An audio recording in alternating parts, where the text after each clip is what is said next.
everybody, it's day 12 of 31 and 31, and today I am watching, or I have watched, I should say, Godzilla versus Hedorah, or Godzilla versus the Smog Monster. Yeah, probably out of the versus movies, this is probably one of my least favorites, to be honest with you. I don't need no hipster bullshit in my Godzilla movie. If you don't know what it's about, there is an alien force, alien being that comes to the planet, and because of our pollution and smog and everything like that, it generates the Smog Monster, Hedorah. This is also where we get kind of the more, I don't want to say family friendly, but like, there's kids involved. Like with our last film, you know, we had kids, and again, we have a child actor. I'm sorry, in the 70s, Japanese child actors were terrible. Terrible. It's not saying that they're much better today, but man, like the kid, he's like, Papa, Papa, Papa. And he's just staring into the distance. He's supposed to be crying or something. There's like a tear that rolls down from his eyes, but it doesn't even look like a fucking tear. He's just like...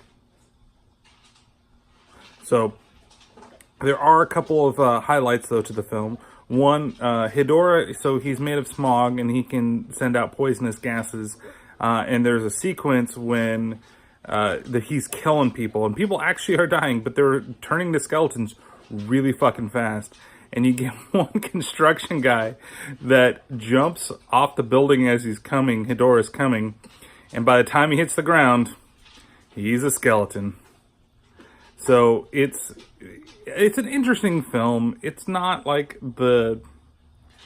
it's not the best, honestly. Even the fight between Hedorah and Godzilla, and the fact that, well, Godzilla does one of the funniest fucking things ever. See, they fight, and the humans have devised a way to dry out Hedorah, because that's the way you can defeat him. You dry him out, you get the other stuff, and then you go ahead and you kill him. And so they create this thing, but they can't seem to get it to work. All the powers, Godzilla knocks the power out, and then he uses his, breath to power it up so that he can defeat Hedorah. And Hedorah at one point escapes.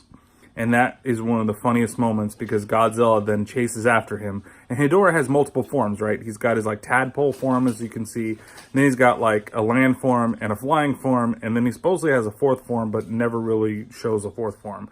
Maybe it's just a giant version of him that can shoot lasers out of his eyes or some shit. But anyway, so it flies away. He flies away with the second form. And Godzilla flies after him. Yeah, using his fire breath. He literally turns around and just spews flames from his mouth, crawls in the ball, and flies until he hits him, and then flies back and helps destroy him, and also uses his breath to do the electrical magnet thing and save the day. So, if I have to give this a rating, I'm going to give this 2 out of 5 smog slime balls. It's, like I said, it has its moments. There's a couple of just laughable, funny moments, but I don't know if it's meant to be really laughable or, man, this is really fucking cool, but it's not that fucking cool. At least it doesn't hold up, even from when I saw it as a kid. So, we'll be back tomorrow with, even though I'm off to SAC, but we'll be back for 2 more for Saturday and Sunday of Kaijufest. So, see you next time.